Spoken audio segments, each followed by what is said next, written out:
Audio Jungle. Audio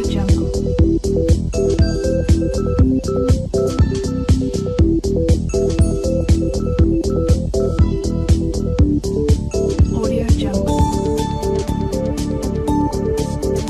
Audio Jungle.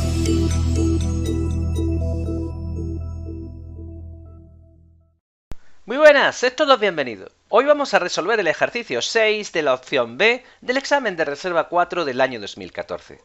Nos proporcionan la siguiente reacción, en la cual el arsénico se combina con hipobromito de potasio, hidróxido de potasio, para dar arsenato de potasio, bromuro de potasio y agua. Nos piden que ajustemos esta ecuación por el método del ion-electrón. Por tanto, ya tenemos claro que se trata de un proceso redox.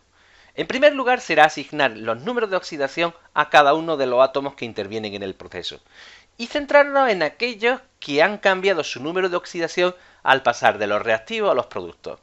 En nuestro caso concreto, en esta reacción, vemos que el arsénico en estado elemental, que tiene número de oxidación 0, ha pasado a tener número de oxidación más 5 dentro de lo que es el arsenato de potasio.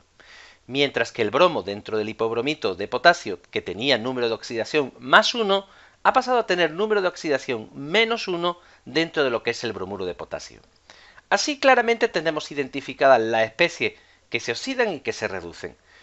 Bien, el caso concreto es decir, fijar, como el arsénico pierde 5 electrones, este elemento será el que participe en el proceso de oxidación y por tanto será el agente reductor. Mientras que el bromo, como vemos que gana 2 electrones en total, se reduce, participa en el proceso de reducción y por tanto él será el agente oxidante. A continuación vamos a escribir las semirreacciones iónicas. Debemos de recordar que como iones solo se pueden expresar lo que son sales iónicas y además completamente disociados también estarán los ácidos y las bases muy fuertes. En el proceso de oxidación, por tanto, lo que escribiremos será el arsénico como elemento y el anión arsenato. En primer lugar, lo que tenemos que hacer cuando estamos ajustando lo que son las semirreacciones iónicas es comenzar con la especie que está cambiando su número de oxidación. En el caso concreto del arsénico no hay que hacer nada, puesto que entra un átomo de arsénico y sale otro átomo de arsénico. Una vez que esta especie está ajustada, intentaremos ajustar el oxígeno. Para ajustar los átomos de oxígeno tenemos que centrarnos si el medio es ácido o el medio es básico. Cuando el medio es ácido, usamos protones. Cuando el medio es básico, tendremos que usar grupos hidróxidos. Y en los dos casos nos ayudaremos de las moléculas de agua.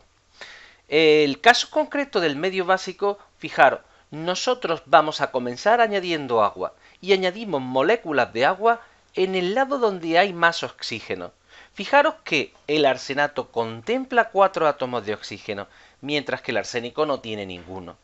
Y aunque parezca algo que lo que hace es complicarnos aún más la reacción, nosotros añadiremos tantas moléculas de agua como átomos de oxígeno necesitamos compensar. ¿Cómo vamos a resolver el haber añadido más átomos de oxígeno y átomos de hidrógeno?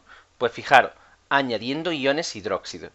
Como también cuando añadimos agua estamos descompensando los átomos de hidrógeno, nosotros añadiremos en este caso a los reactivos tantas iones hidróxido como átomos de hidrógeno hayan aparecido en las moléculas de agua. Así fijaros, cuando nosotros añadimos 8 iones hidróxido, fijaros como cada ion hidróxido aporta un átomo de hidrógeno y un átomo de oxígeno, estos 8 iones hidróxido aportan los átomos de oxígeno necesarios para compensar todo el proceso.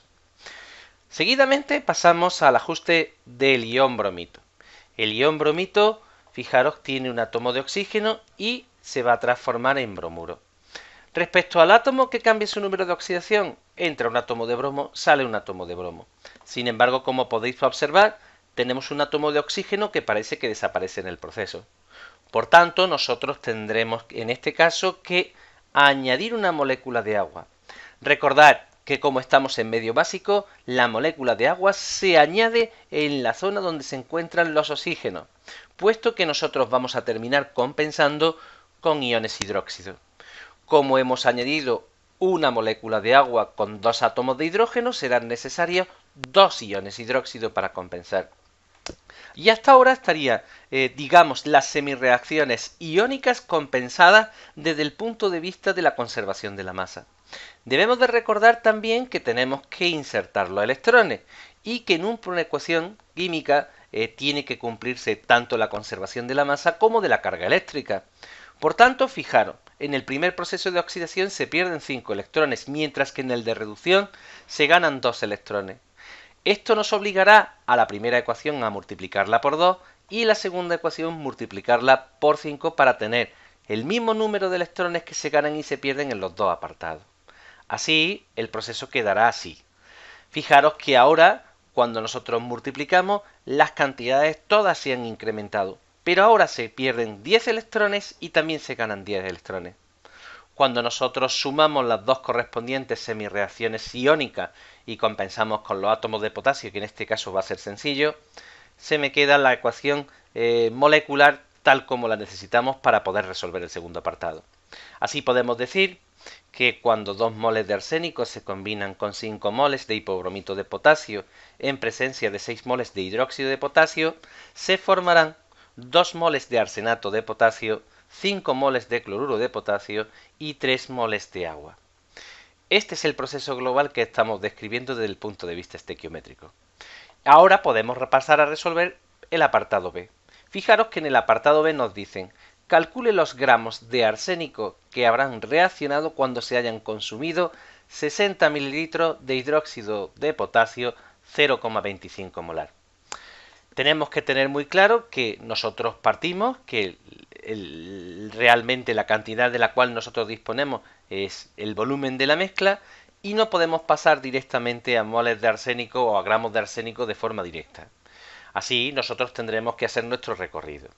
Tenemos que tener claro que la cantidad que tenemos que usar son los 60 mililitros, es realmente el dato real del problema, y nosotros podemos pasar el volumen a moles de hidróxido de potasio simplemente usando el concepto de molaridad que también nos la proporcionan. Fijaros que cada litro de disolución de hidróxido de potasio contiene 0,25 moles de esta sustancia y ahora utilizaríamos la estequiometría. Fijaros que en esta reacción química son necesarios 6 moles de hidróxido de potasio por cada 2 moles de arsénico que se consumen. Y finalmente tenemos que tener claro que un mol de arsénico tiene una masa molar de 74,9 gramos. Así, el número de gramos que se habrán consumido con estos 60 mililitros de disolución serán exactamente 0,375 gramos de arsénico. Y con esto se termina el problema. Espero que os haya sido de utilidad. Nos vemos en el siguiente. ¡Mucho ánimo!